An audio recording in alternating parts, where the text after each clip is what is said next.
Hello and welcome to HTML5 and CSS3 Advanced Tutorials. I'm John Ulliman. In my first video series, I showed you the basics of HTML5 and CSS and how to use them to build and manage a modern website.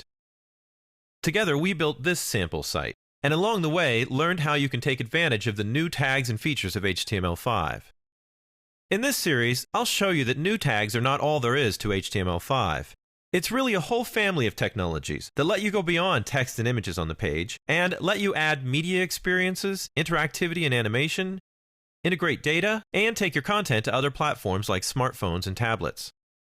The HTML5 family has three core platforms that give us all this new functionality and control. There's the HTML5 markup language itself, which we use to display our content. Then there's CSS and the new CSS3, which adds format and styles. And finally, there's JavaScript, which provides control over all the other elements in the page. Now this series is going to pick up where the last one left off. And as you can see, I've got some chapters that will introduce you to the other platforms. First, I'll be giving you a crash course on JavaScript, so that you'll be able to use any JavaScript you acquire, or even better, write your own. We'll also look at the new cool styles and features of CSS3, and we'll see how to draw and animate our own HTML5 graphics. We'll even go on to explore designing for other devices like phones and tablets.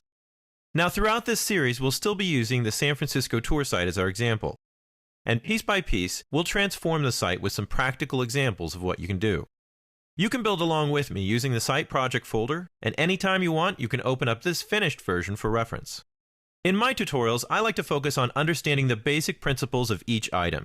So each chapter will have several opportunities for you to try out the features before we add them into our working site. That's why my try it files are simple and uncluttered, so you can see just what each element or script contributes to the whole, and you have an opportunity to explore the options that are available. In the same way, I don't like to focus on what tools we use, and therefore I try to use some really simple ones. Here, just a text editor and a browser. We've got a lot of new features to cover, so let's get started.